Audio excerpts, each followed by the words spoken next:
The return. The first indication was a distortion on the long-range sensors. Commander Elena Reyes of Earth Orbital Defense Station Alpha 7 was reviewing routine scan data when the anomaly appeared. A ripple in space-time that shouldn't exist according to every physics model in the database. "What the hell is that?" she muttered, enhancing the sensor feed. The ripple expanded, folding space in ways that made her eyes hurt just looking at the visualizations. Lieutenant Park glanced over from his station. "Commander, I'm getting quantum signatures that match." "Wait, that can't be right." "Spit it out, Lieutenant." "It's the ESV Pathfinder, sir, but that's impossible. The Pathfinder was declared lost with all hands 3 years ago." Commander Reyes felt her blood run cold. The Pathfinder was Earth's most advanced research vessel, dispatched on a deep space mission to investigate an anomalous signal at the edge of the solar system. After 6 months of regular communications, the ship had simply vanished. Search parties found nothing. Memorial services were held. Families grieved and tried to move on. "Sound general quarters," she ordered, "and get me fleet command." Within minutes, the orbital defense grid was at full alert. Military vessels scrambled to form a perimeter around the spatial distortion as it continued to expand. Scientists across Earth trained every instrument they had on the phenomenon, recording data that contradicted fundamental laws of physics. Then, like a ghost materializing from the void, the ESV Pathfinder emerged. At first glance, it appeared to be the same ship that had departed Earth 3 years earlier. The familiar cylindrical hull with its prominent sensor arrays and engine modules was unmistakable. But as imaging systems focused on the vessel, disturbing differences became apparent. The hull was covered in geometric patterns that seemed to shift and flow like liquid metal. Where there should have been standard thruster ports, there were now pulsing crystalline structures that emitted no visible exhaust, yet somehow propelled the ship. Most disturbing were the sections that appeared translucent one moment and solid metal the next, as if the very matter of the ship existed in multiple states simultaneously. "We're receiving a transmission," Lieutenant Park announced, his voice unsteady. It's using Pathfinder's command codes." The main viewscreen flickered to life, and a collective gasp filled the command center. Captain Sophia Chen of the ESV Pathfinder looked back at them. But she was changed. Her eyes contained geometric patterns that shifted and swirled with impossible colors. When she spoke, her voice carried harmonic overtones that seemed to bypass the audio system and resonate directly in the minds of everyone watching. "Earth Command, this is Captain Chen of the Pathfinder. We have returned with gifts beyond human understanding. Prepare a reception team. We have much to share." The transmission ended, leaving the command center in stunned silence. Dr. Marcus Way led the specialized boarding team assembled to investigate the Pathfinder. As Earth's foremost expert on xenobiology and advanced physics, he was the natural choice to head the mission. Beside him stood Major Samantha Rodriguez, commanding a squad of elite soldiers equipped with the most advanced defensive technology Earth could provide. "Remember," Dr. Way cautioned as their shuttle approached the Pathfinder's docking bay, "we follow containment protocols to the letter. Anything they've brought back could be dangerous in ways we can't predict." Major Rodriguez nodded grimly. "My team is ready. Let's just hope your vacuum-sealed suits can protect against whatever they've encountered out there." The docking procedure went smoothly, too smoothly, considering the Pathfinder's bizarre modifications. As the airlock cycled, Dr. Way's instruments began registering impossible readings. The air composition was standard, but his quantum field detector was showing patterns that, according to current physics, shouldn't exist in our reality. "Stay alert," Major Rodriguez warned her team as the inner doors opened. They were greeted by Lieutenant James Okafor, the Pathfinder's chief engineer. Like Captain Chen, his eyes contained swirling patterns, and when he smiled, his teeth seemed momentarily translucent. "Welcome aboard," he said, his voice carrying the same strange harmonics they'd heard from Captain Chen.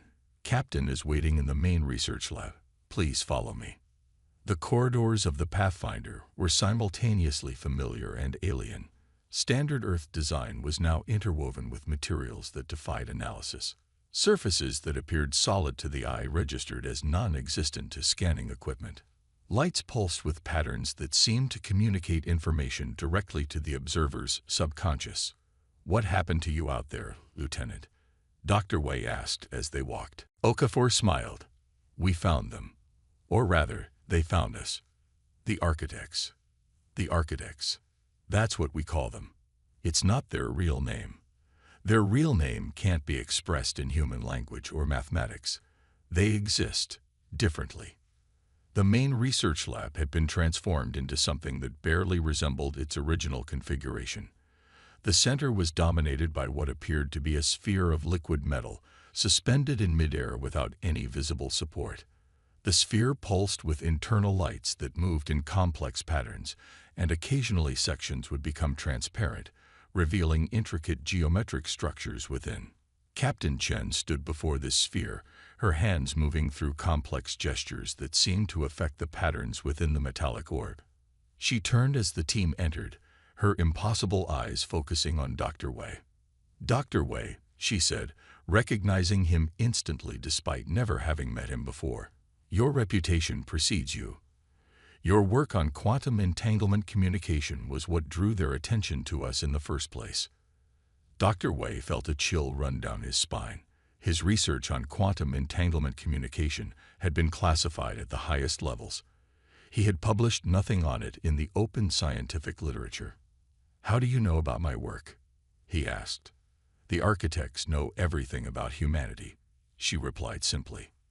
"They've been watching us for millennia, waiting for us to reach a certain threshold of understanding. Your work was the final piece they needed to see." Major Rodriguez stepped forward.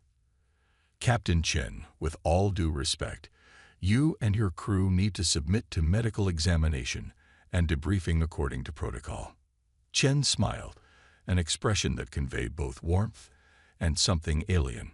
"Of course, Major. We expected no less. But first, allow us to demonstrate what we've brought back." She gestured to the metallic sphere. "This is just one of their gifts to us. A computational engine that processes information not by binary logic, but by quantum probability manipulation. It doesn't calculate answers. It collapses wave functions to make the most probable outcome become reality." Dr. Wei stared at the sphere, his scientific mind racing to comprehend what she was describing. "That's impossible. You're talking about reality manipulation, not computation. The distinction is meaningless at their level of technology," Lieutenant Okafor explained. "To the architects, thought and reality are the same thing. Their technology doesn't operate by mechanisms. It functions through pure mathematical principles." Captain Chen approached the boarding team. "We understand your caution. We would feel the same in your position. But what we've brought back isn't a threat. It's salvation. Humanity stands at a crossroads, and the architects have given us the means to take the path to the stars." She reached out her hand, and the air around it seemed to waver. "Let me show you." Before Major Rodriguez could object, Chen's fingers brushed against Dr. Wei's environmental suit.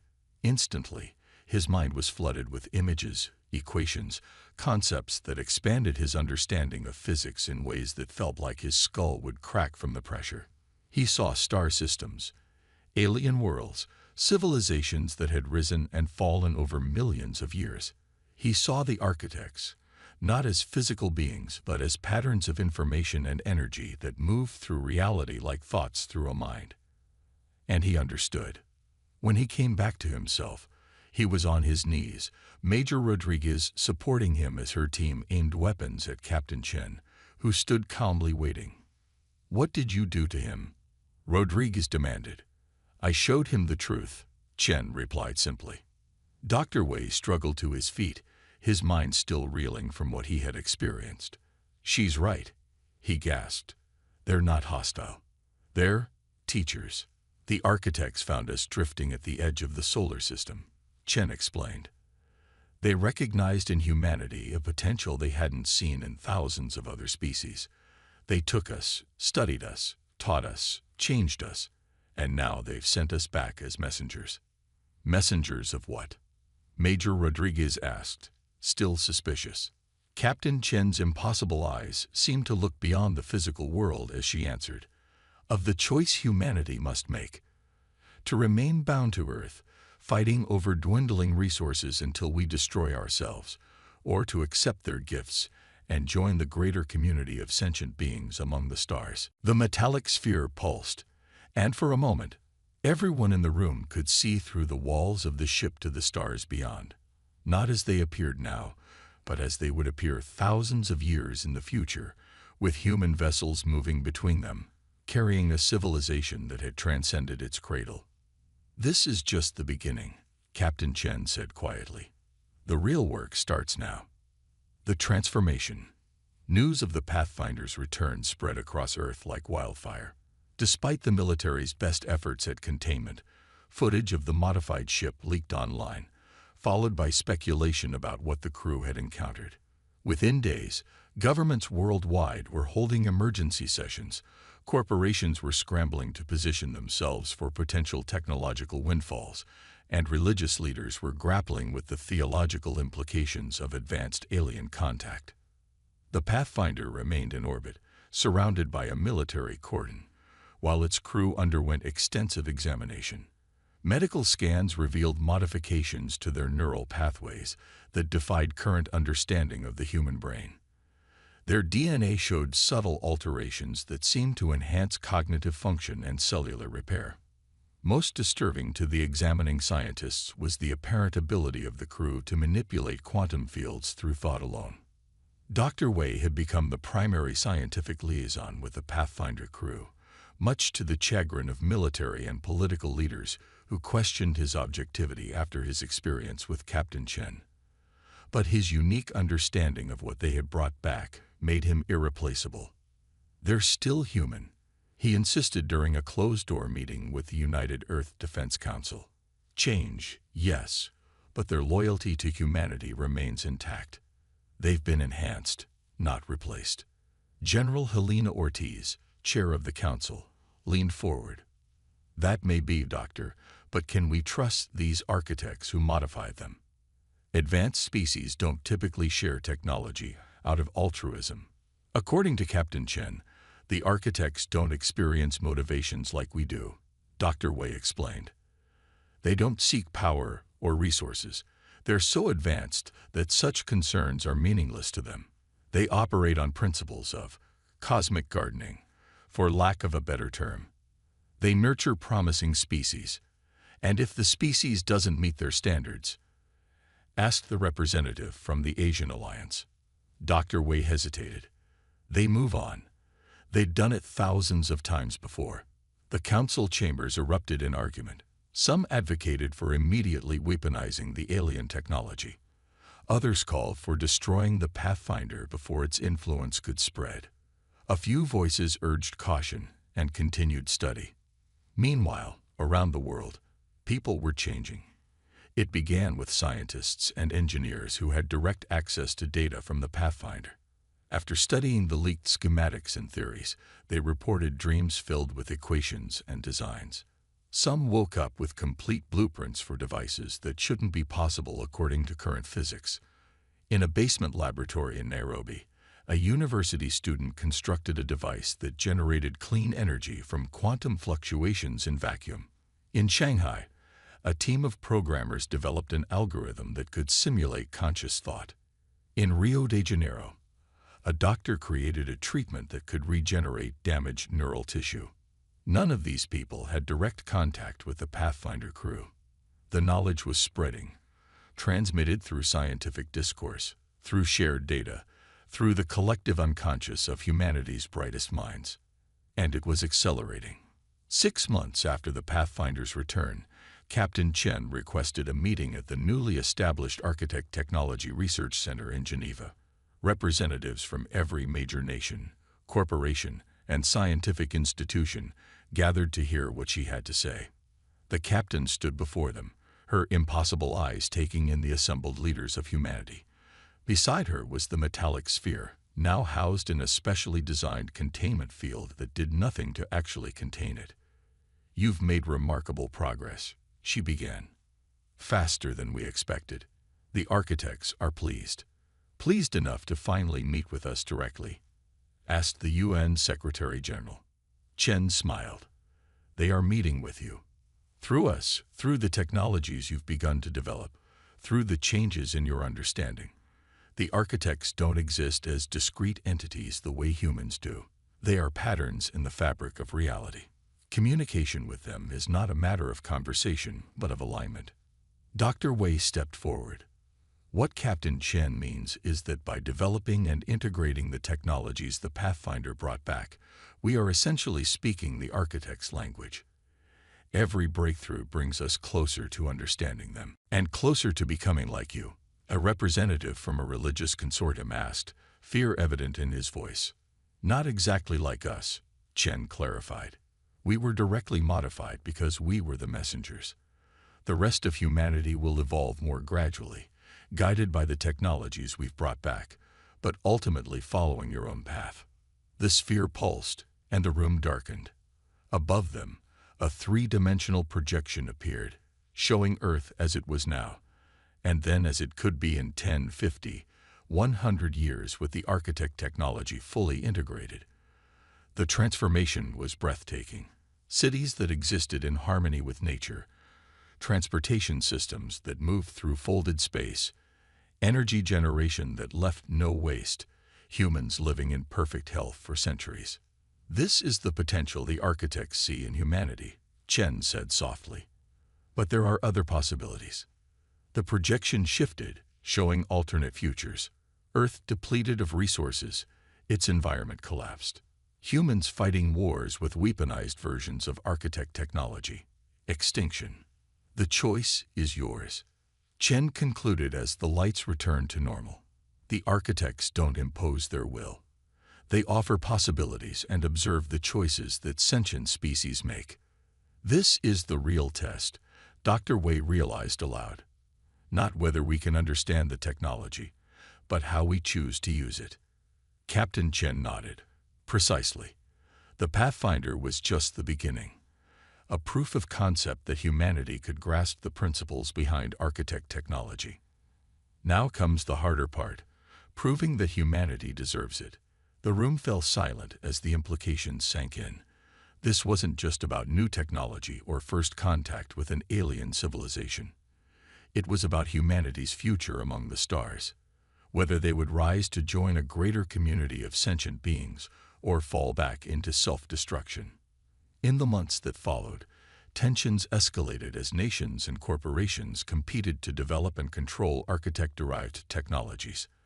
Attempts to weaponize the quantum manipulation abilities demonstrated by the Pathfinder crew led to localized reality distortions that claimed thousands of lives. Markets collapsed and reformed around new technological paradigms. Religious movements arose proclaiming either salvation or damnation at the hands of the architects.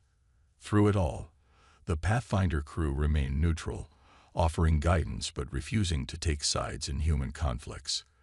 They worked with any organization or individual who demonstrated a genuine desire to use the technology for advancement rather than dominance. Dr. Wei became their most trusted ally, working tirelessly to ensure that the knowledge was shared equitably. When corporations attempted to patent architect-derived technologies, he provided alternative methods to achieve the same results. When nations threatened war over access to resources needed for new devices, he demonstrated ways to synthesize those resources from common materials. 1 year to the day after the Pathfinder's return, the crew called for another global assembly. This time, they chose a location that raised eyebrows. A simple clearing in the Amazon rainforest, recently restored after decades of deforestation. As world leaders and scientific luminaries arrived by conventional transportation, the Pathfinder crew had insisted on no advanced technology for this meeting. They found Captain Chen and her crew standing in a circle around the metallic sphere, which hovered above a bed of moss and flowers. "Thank you for coming," Chen greeted them. "Today marks an important milestone in humanity's journey." "What journey is that, exactly?" asked the premier of the Chinese Federation, who had traveled 20 hours to reach this remote location. "The journey to determining your place in the greater community," Chen replied. "For 1 year, we have watched how humanity has responded to the gifts of the architects. We have seen both promising developments and concerning trends." Lieutenant Okafor stepped forward. "Some of you have used this knowledge to heal your planet and your people. Others have sought to weaponize it for dominance.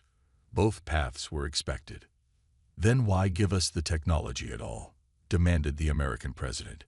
"If you knew it could be weaponized." "Because any sufficiently advanced technology can be used for creation or destruction," Captain Chen explained.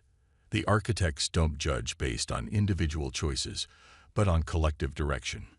And despite the conflicts and setbacks, humanity's overall trajectory has been positive." Dr. Wei felt a surge of hope. "You mean we passed their test?" "The first test," Chen corrected. "There will be many more as you advance.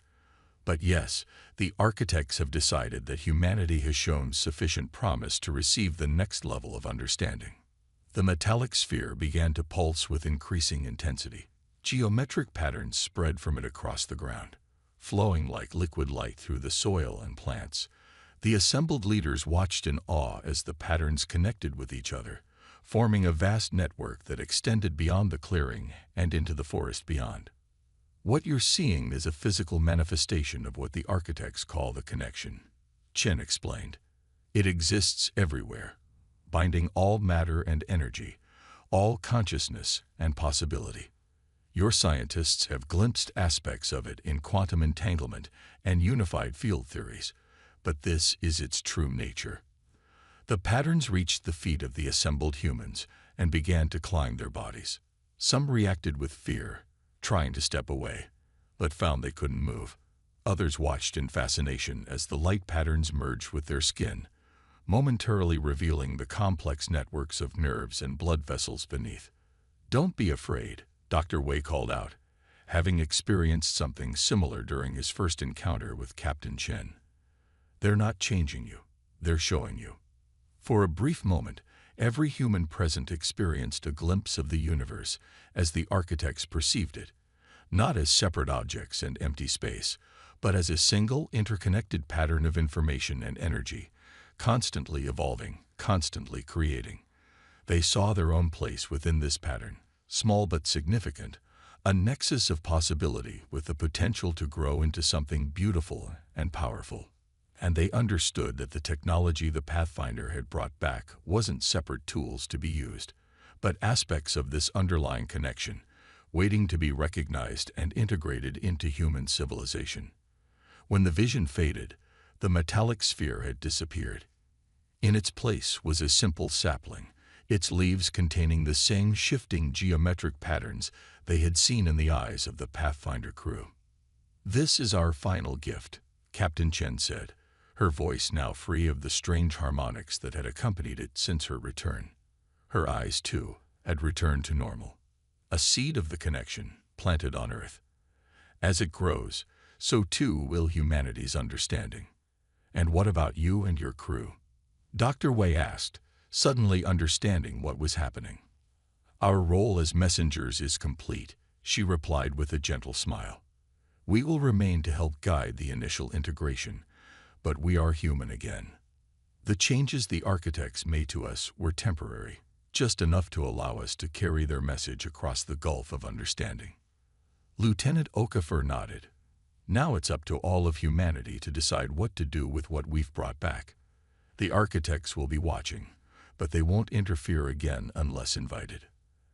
As the assembled leaders began to discuss the implications of what they had seen and experienced, Dr. Wei approached Captain Chen privately. "Was it worth it?" he asked quietly. 3 years of your lives, the changes you underwent, the burden of being messengers." Chen looked up at the stars, just becoming visible as dusk fell over the Amazon. "We went looking for knowledge beyond Earth and found something far greater, a purpose for humanity among the stars.